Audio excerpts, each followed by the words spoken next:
Hello there, my name is Monica Burns, and welcome to today's episode of Technology Essentials in Education. In this episode, I chat with Robert Dillon and we explore the power of play. He is an innovation expert and has a background as both a principal and district leader, and he knows exactly how to bridge the gap between curriculum and engagement. So he joins this conversation to talk about how to maintain a playful spirit in virtual spaces, how to rethink our learning environments, and how to support educators through play-centered professional development. So if you're looking to bring some more energy, some more joy and curiosity into your teaching, he has some great strategies you'll want to check out. Let's jump into the conversation. This episode is brought to you by Jotform. Jotform provides an all-in-one solution to streamline administrative tasks, enhance community engagement, and foster innovation. Using their no-code drag-and-drop forms and workflows, your teams can securely collect and store data, automate tasks, and collaborate on team resources. Educational institutions are also eligible for a 30% discount on Jotform Enterprise. Head to their website to learn more. Jotform.com/enterprise/education. Welcome to the podcast. I am so excited to chat with you today about all things play-based learning. But before we get into all of that, can you share a bit with listeners, what is your role in education? What does your day-to-day look like? Yeah, I get to work with schools all around the country, thinking about things like where the future of education is going, Mhm. whether we can mine things from the past to make them also innovative. And so, for a big chunk of years now, I've had an opportunity to think about what it looks like to change what, how, and where kids learn. And so, that gets us to today thinking about play-based learning a little bit. Perfect. And, I've seen you present multiple times, right? We've known each other for a while. And so for this particular topic, really excited to dive in to see what's new, what's happening in spaces, what you're seeing in your experiences with schools and districts. But before, that piece, what is play-based learning? How would you define this for someone who's maybe heard the term but isn't quite sure what it looks like in action? Yeah, I think in the end, it's like one of the most natural things that humans do. Like, it's really the embodiment of discovery, exploration, and curiosity, which I think all of our kids, from our youngest toddlers to our students that are in high school and beyond, they have those pieces. I think sometimes school squeezes them out. Mm-hmm. But we all want to be playful. Like, we love being in rooms with people that have playful ideas and playful energy. And the teachers that we remember were playful in some way, whether it was their quirky personality or whatever it was. But it really is the infusion of that energy and those concepts into the planning, design, and execution of learning. Yeah, and I think the energy piece is so crucial when we all think back about, what it feels like to walk into a space, right? Or to have a conversation with that educator or to collaborate or problem solve, right, around something that has, that kind of energy. So, can you share examples of what effective play-based learning looks like in classrooms? Yeah, certainly. And, a big chunk of my work with schools, and I should go back to that piece, is thinking about where kids learn. Hmm. And we've all walked into sterile learning environments that just suck the play out of us. We've walked into places that were so chaotic that we couldn't hardly handle all the stimulus. And so a lot of my work is trying to optimize and modify the learning environments that are happening. So I come into it with that lens. And I Hmm. often find that educators want to talk about things like learning environments, and it's usually a Trojan horse to us talking about curriculum and instructional design. But if you think about the ultimate play place for schools, and this doesn't have to just be preschool or elementary, but like the playground, right? Hmm. Or I play on a team, or I'm in a play. All of those things bring these sense of energy and positivity. So I think of all three of those things. So I think of being on the playground, Hmm. and what I've recently learned, and maybe we should have learned this before, is that no one's ever taught a teacher how to use a playground as a learning space. And so a Mm-hmm. lot of my work lately has been teaching teachers like, yes, recess is awesome, unstructured play is a must, but what is guided play on an Mm-hmm. amazing space that has an amazing energy? How does that help? So playground being one of those. And then as I think about our secondary students, I think of like in exciting science labs. I think of outdoor learning. I think of Mm-hmm. playing on a team. I think that kind of collaborative piece. All of those have a playful energy to them. So this isn't just about K through 5. Yeah, no, and that's interesting what you said about the playground, right? We often think like, okay, now go, right? Just like run and go and be careful, right? Those are kind of Yeah. like the instructions, right, on the playground when you have a group of elementary school students, right, heading out to recess. And, even, I taught upper elementary school, fifth grade, right, for a number of years, right, in that kind of almost middle school sweet spot. And so that idea of going out into the world, right, out into our outdoor spaces, or even for me teaching in New York City, right, Central Park wasn't so far away for us to go through and and have experiences there. That's a great reminder for someone who might come into this conversation thinking that it's more of an elementary piece, right, that there are these secondary components and maybe some really specific academic goals, right, for those secondary students, right, in addition to our elementary ones. So, how does play-based learning support academic goals rather than compete with them? Yeah, I think two pieces. One, we certainly wear our students down over the course of a day, right? We know that cognitive load builds and builds and builds, and our student sponges are full. And play-based learning is kind of a cleansing thing for us, right? Mhm. We're able to compartmentalize ideas, we're able to relax, we're able to remove stress, and it primes our brain for those reintroductions of academic moments. So maybe if you take 4 classes a day, you take 7 classes a day, middle school and high school, we can't just keep pressing and pressing and pressing. And play-based learning is also about like playing with ideas and Mhm. playing with concepts. And those types of discussions, those types of interactions, those types of simulations are all at the core of the play-based learning that kids will say, we used to have recess, we used to play. Yeah. And we should just frame the playfulness of learning and the exploration, the discovery piece as play-based learning. I think it will engage kids more in the Mhm. process. Yeah, particularly for those secondary students who can wrap their head around that concept, right? Or, who kind of see what's going on, right, in their learning spaces and can articulate what they need or what they want more of or what doesn't feel like the best use of their time. And, you mentioned earlier this idea of structured or unstructured play and then a guided kind of play experience. So, how can teachers observe and assess learning during play-based experiences without overstructuring them? Yeah. I think all good experiences in life, they get set up, they happen, and then we reflect on them. So Hmm. if we really just think about lesson structure, it's how do you set it up and get people hooked? How do you do Hmm. it? And then how do you reflect on it? And sometimes we miss those elements in our lesson design. But there's a piece there where the reflection questions, the reflective conversation becomes an assessment about what our kids know and what we need to come Yeah. back to. So, in and of itself, that reflective conversation can be formative assessment. Hmm. And then also, I trust professionals to be able to observe a situation, make mid-course corrections. I can't tell you how many times, I think about coaches on the field.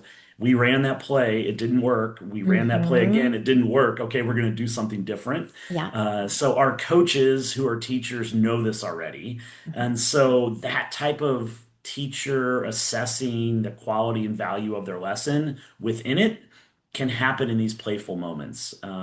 I've watched teachers take kids to the playground and say, here's what we're going to do. Go experience that. It kind of goes off the rails because kids haven't done it before or they haven't Yeah. experienced it Hmm. before. You have to pull them back. So it's not about just like go forth and, be crazy in the forest. Right. It is structured in a way that we're used to, but we've never taken that outdoors. Yeah. So, In that experience, let's say taking a group of fourth graders out to a playground, right? I know all the different spaces that you work within have variety, of course. Like, what would it look like to give students a set of instructions or a goal or a structure that doesn't feel too much? Yeah, so I've been working really closely. There's a nonprofit here in St. Louis that they work on inclusive play, right? So they want to Hmm. make sure that all kids can be a part of that. Hmm. And we've been building kind of these social emotional lessons that you can say, okay, here's what we want you to observe. We want you to observe these interactions on the playground. Hmm. Now go and play, but with a lens in mind. So I think it's that lens, right? Like, how do we create Hmm. a lens that we're asking students to look at as they do these experiences, and then making sure that the surprises also get recognized. So Hmm. part of play-based learning is allowing for discovery. And so if you're a teacher that needs control and it needs to be tight and it needs to be, you're not allowing for the surprises to happen. And what we're finding is as we ask students, to be more empathetic of their peers, whether it's peers that are introverted as opposed to extroverted, Hmm. whether it's students that have a disability. We're really seeing that empathy grow as we're asking students to play together. And so there's a lot of kind of add-on and layered benefits to this work as well. A quick note from the presenter of today's episode, Jotform. Jotform lets you build a form in minutes. Student survey forms, homework submission forms, online quizzes, and so much more. You can start from scratch, or if you want to get a head start, check out their collection of free form templates designed with teachers, schools, and districts in mind. Learn more about Jotform and how educational institutions can get 30% discount on Jotform Enterprise. Head to their website to learn more. Jotform.com/enterprise/education. Yeah, and I'd imagine for someone who's starting out for the first time, right, just adding on those layers, right, over the course of the school year is an approach that might feel most comfortable for them. If they are someone who is used to having a lot of control, a lot of in the room structure, now maybe they're in a space that's not as familiar to them or their students, right, which has its own level of challenges or maybe feels a little intimidating to bring a group into. And you mentioned about the nonprofit work and you work closely with educators through professional learning experiences. So what types of support do teachers need most as they're making this shift to including more play-based learning into their work? Yeah, no teacher wants to hear this, but they actually have to play themselves, Mm-hmm. right? Like, Mm-hmm. what I find is if you build a new space for learning, whether it's an outdoor classroom, a playground, you're going out into the community, whatever that is, if you haven't experienced that as a learner, then you probably aren't going to be comfortable taking your learners to that Right. space. Mm-hmm. And so I really, really think that as we want to bring more playfulness, it means that we have to be playing ourselves. And some of us wear play really well as adults, and some of us are serious, and like that's for Yeah. children. It keeps me young in being playful with ideas and concepts and jumping on things and walking around in the woods. All of those things for me keep my mind fresh. And so I think that if teachers want to bring this to the table, they have to do a little bit of an inventory about how can I be more playful in more spaces so that I'm comfortable bringing kids to the table.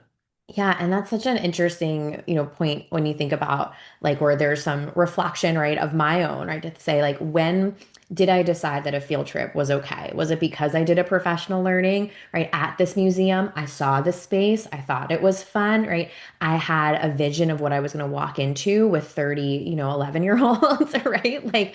Like I could picture what that day would look like for us as opposed to finding someplace online and just kind of hoping it would feel comfortable when we got there. Like my confidence level was higher. And, I take my niece out to the playground, right? And I climb to the top with her and I see something that I didn't know was up there because I've never been up that high. And that Yeah, because why would I be, right? Like yeah, unless, right, I make a conscious choice to be right, in that kind of space. Now, as we think about the professional learning piece, one thing I'm curious about, where the kind of technology of it all comes into play, right? I imagine that you support folks who are in person, right, in a physical space, but then you probably connect with people virtually to talk about these kind of components the same way we're talking about today. So, is there a tech piece that you use to help illustrate concepts? Do you find that there's ways to help people, put themselves in a space that they haven't quite been in yet when you're working with them virtually?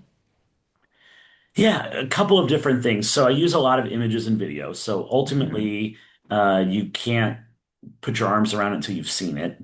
Yeah. If you ask someone like, "What is an inclusive playground?" Um, well, that may not make sense, but if I can show you those images and I can show you the video of the power of that, it goes a long way. But then I also think that we can use games, puzzles, riddles to bring that playful energy to the table. So imagine if you're just being asked to solve something as a part of a video call like this. If you're asking Mhm. someone to do those types of things, it at least brings up from the core what it means to play with ideas, play with concepts, be playful with your energy. And then the modeling of like, we know we can be on video and the energy can be really low. Hmm.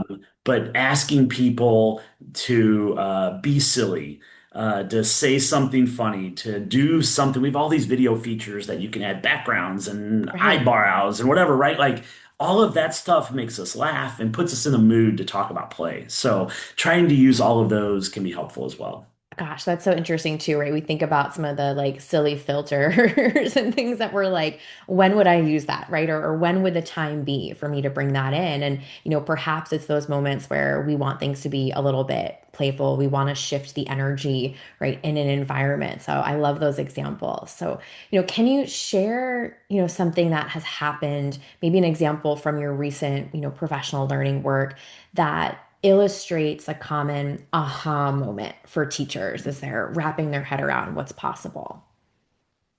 Yeah, I recently was hoping to open a brand new early childhood center. And so I Mhm. was meeting with the teachers. They hadn't taught one day in this building yet. It was beautiful. It was well thought out. They had done a great job thinking about it. We went out to the playground and walked around. And one of the teachers said, I only have access to this space for 30, 40, maybe an hour a day. So Mhm. I have to figure out how to leverage the other spaces in the building to be playful with.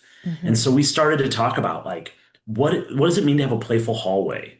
What does it mean to have a playful entryway? What does it mean to have a playful library? And so all of a sudden, if you're framing those spaces as places where play is acceptable, Mhm. it changes the lens. Like we all have these mental models of what's supposed to happen in a hallway, what's Yeah. supposed to happen in a library. And so just bringing that adjective, right?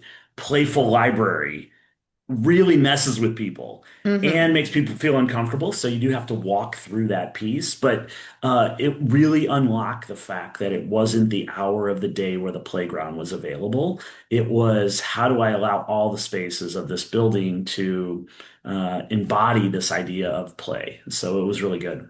I like that, especially when we think of, these isolated moments over the course of the day, or we're so stuck right within the constraints of a particular schedule, which pops us into different modes through the day, right? Finding that thread, right, that might go Mhm. across the school day or the school week. So, as you think about, the work that you do, what you've seen, what advice do you have for schools or districts that want to support play-based learning beyond just that one high energy, classroom? Yeah, I really think it starts with the leader, and we know this, right? Like Hmm. a school leader that gets on the announcements and has good energy in the morning already sets the tone that this can be a place where things are playful. Hmm. Uh, every communication, if it's talking about curiosity and discovery and exploration, no matter if it's K to 12, right? Like using that language over and over and over again says that's the core of who we are. So the leader can set the tone.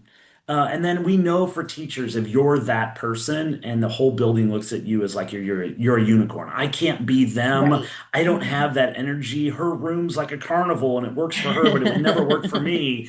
I just think it's really important to start simple with the idea that I'm going to be more playful with my energy. I'm going to talk about the things that I'm thinking about. I'm going to talk about the things that I'm curious about. I'm going to try to expand the number of spaces where my students learn. Mhm. Those are all really good starting points for teachers that may not be ready to dive in, but they all know that like we want better focus, attention, and engagement.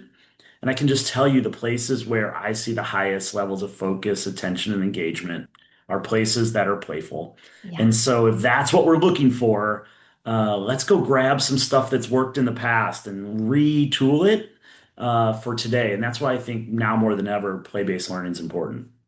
That's amazing. And it's such a great way for us to wrap up this conversation with things people can do right away, things they can look out for, and ways to really rethink the spaces that they're in every day and what's possible for them. So where can people connect with you? Where can they learn more about your publications, your professional learning? Where can they learn more about your work? Yeah, most of my stuff's at drrobertdillon.com. Super easy to get there, and it gets you to everything else. I do write a weekly newsletter on Substack that talks about play and innovation and learning environments, and then lots of videos about learning environments that are out there on YouTube. So do all the things, hunt all those things down. I know you'll put them in the show notes, You and bet. Hmm. we'll be good to make sure we connect with anyone who's interested. Perfect. And that's right. Yeah, we'll put all the links for people to be able to find, follow along, and stay connected. So thank you so much for your time and your energy today. Thanks. It was so much fun chatting with Dr. Robert Dillon today about play based learning. Here are a few takeaways from the conversation. Play based learning is rooted in human curiosity and energy, and it applies to learners of all ages. Play based learning supports academic goals by reducing cognitive load and helping students re engage with challenging content. Reflection during and after playful experiences becomes a natural way to assess learning without overstructuring. And leaders set the tone for a playful culture, and even small shifts in language, energy, and space design can expand play across a school. Remember, you can find the show notes and full list of resources from this episode wherever you're listening or watching. That way you can stay connected with Dr. Robert Dillon and learn more about play-based learning.